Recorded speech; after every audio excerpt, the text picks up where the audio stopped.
So you told a Honolulu TV station that Tulsi Gabbard's response to this Clinton attack shows that she is unhinged. That's the word you used. What do you mean by unhinged?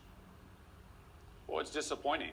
You know, Congresswoman Gabbard's frankly unhinged personal attacks on Secretary Clinton is, deeply disturbing and disappointing. I live here in Hawaii. I've born and raised, lived here all my life, and what she said does not reflect and embody what the people of Hawaii sent her to Washington, D.C. to do.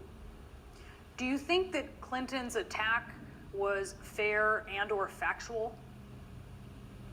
Well, I think we need to look at exactly what Secretary Clinton said, and as someone who was the 2016 presidential nominee, knows firsthand how the Russians influenced the outcome of the election, and we know how Russian state media and their propaganda machine did everything they could to influence the outcome. I think that's what she was referring to. We know that they are looking to prop up third-party candidates, and clearly Congresswoman Gabbard is their preferred favorite.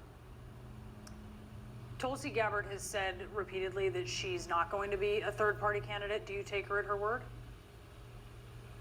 It's hard to know what Congresswoman Gabbard's doing. She consistently changes her position each and every day, and I think as every day goes on, we see frankly erratic behavior from the Congresswoman, whether it's attacking the media, it's attacking her colleagues, it's publicity stunts, suing Google for $50 million, or threatening to boycott the debate.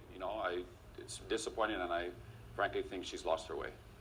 Do you think, as Secretary Clinton was pointing out, that there have been bots in Tulsi Gabbard's corner? She certainly has a unique position for sure when it comes to Syria, but do you really think that Russia is throwing its weight behind Tulsi Gabbard? I think it begs the question why, why curious people like David Duke, Steve Bannon, and the alt-right are attracted to Congresswoman Gabbard and her campaign. Just this weekend, we know that RT and Russian media issued news stories. We know the Russian embassy has tweeted about her in the past.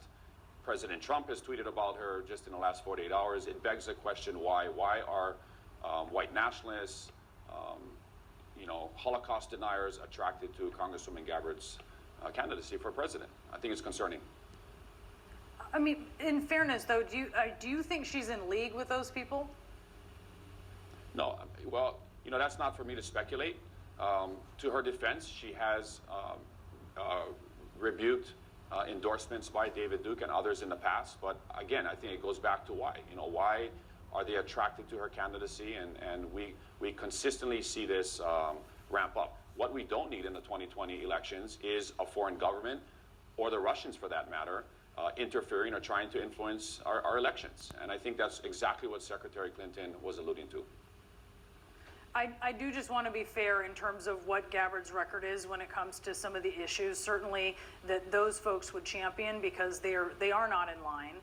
But I do want to ask you about something that you've said about Tulsi Gabbard in recent weeks. You claim that she has been absent from her district.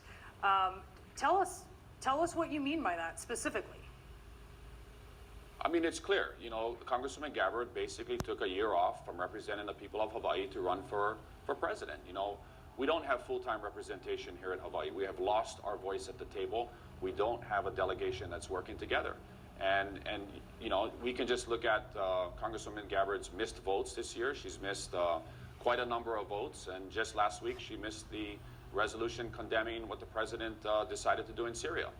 That's not what the people of Hawaii need. They need a voice in Washington, D.C. They need someone who represents their interests and who wants to be there.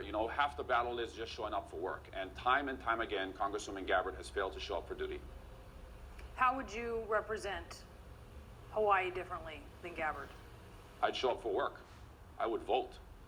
I would be someone who comes home on congressional work days, who has town halls, who engages their district. Congressional District 2 here in Hawaii, I would argue to say is one of the most challenging districts in the entire country. It's spread out across 8 islands. You can't drive there. You can't take a bus there. You have to fly there. In some cases, you have to take a ferry. You have to be engaged here in Hawaii with the voters because it's such a diverse district and it needs full-time representation, and that's what we don't have. Kai Kahele, thank you so much for joining us. Thank you so much for the opportunity. Have a great day. Aloha.